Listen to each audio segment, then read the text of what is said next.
the Los Angeles Gladiators have announced their highly anticipated 2022 roster.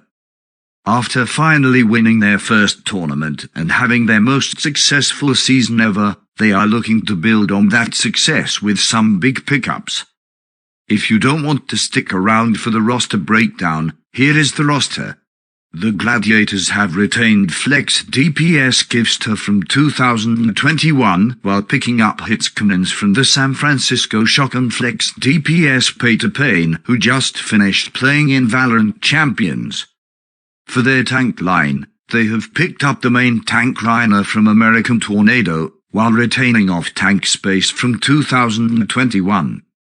For supports, they retained their backline of Shu and Skewed from 2021, while picking up main support Astro from the Philadelphia Fusion.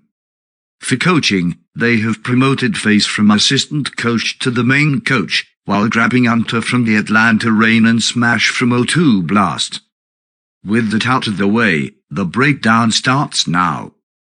The Gladiators have assembled a super team here, assuming the coaches can bring out the players' potentials again. But I truly believe that if these guys can live up to their hype, or even a good amount of it, they have a legitimate chance of winning the whole league. Starting with the DPS, they have an elite trio here. Kevster is crazy. He was one of the best tracers in the league last year, being the biggest carry during their Countdown Cup win and being able to match leave. His other heroes are strong, too. His Pharaoh, Gingy and Echo are especially good. He is insanely flexible and most of all, extremely good. I feel he hasn't reached his true ceiling yet. Burns at his peak is the best hitscan the game has ever seen. The dude is a certified nutcase on the Widow, Ashe, and Cassidy, getting massive picks seemingly every fight. Payto is a bit of a weird one, though. He was godly while he was in Contenders, rivaling and even being better than Sparkle at times, and was one of the most hyped-up players in the game. But he was insanely young, and thus couldn't join the league until now. However, instead of staying in Contenders and grinding it out like, for example, Proper, he decided to move to Valiant, where he dominated and helped his team secure a quarter-finalist finish in Champions Berlin.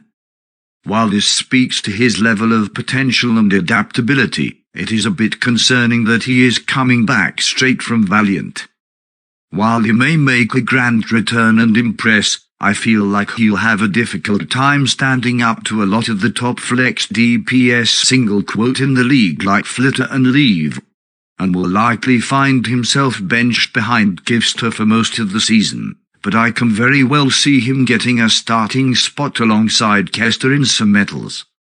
This is a pretty insane DPS line.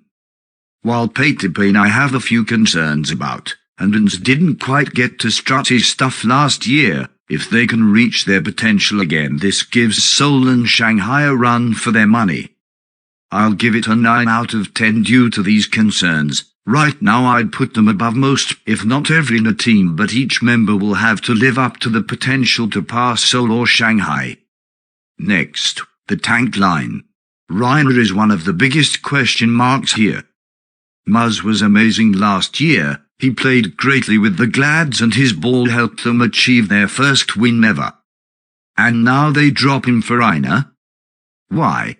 Well, my theory is that they value flexibility a lot. Muzz's inability to play Reign and therefore rush comps bit them in the ass a bit in playoffs, where they got outplayed by Shanghai and countered by Atlanta. Meanwhile, Reiner is one of the most flexible players in the league. He went from a top-tier hitscan to the best tank in North America and the second-best tank in Contenders because he felt bored.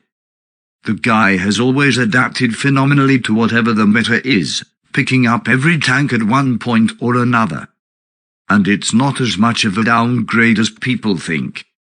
Reiner is much better at Reinhardt and has an equal or better ball, and in my opinion, fits the style of the Gladiators well. He is hyper-aggressive like the rest of them. While Muzz is overall better in my opinion, This is a great pickup that Gladiator fans can be very excited about.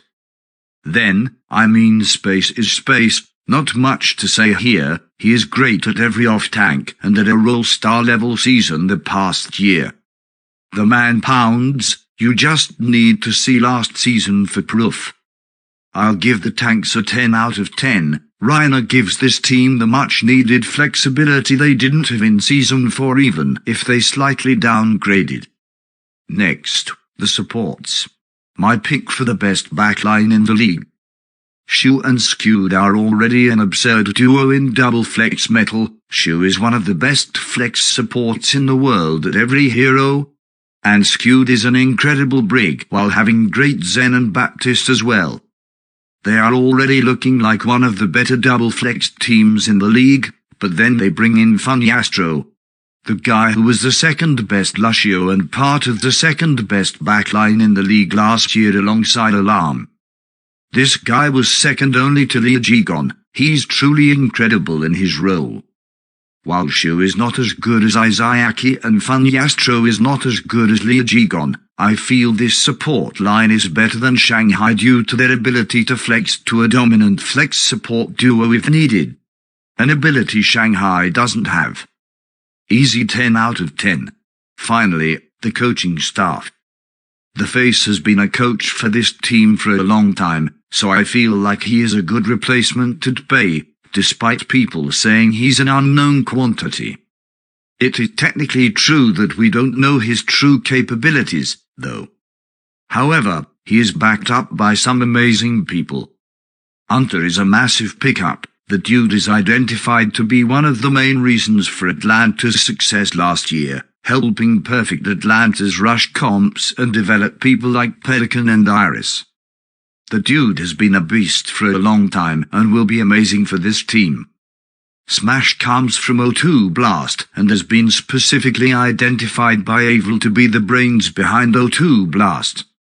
And for those who don't know, the O2 Blast has been the best contenders team in Korea for the past year or two. This is an absurd coaching trio.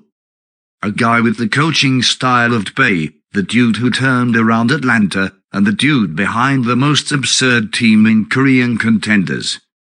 This fills me with a lot of confidence, as I believe that these guys are the ones who can bring out the potential in the DPS line, bringing Ins, Payto and reiner back up to snuff.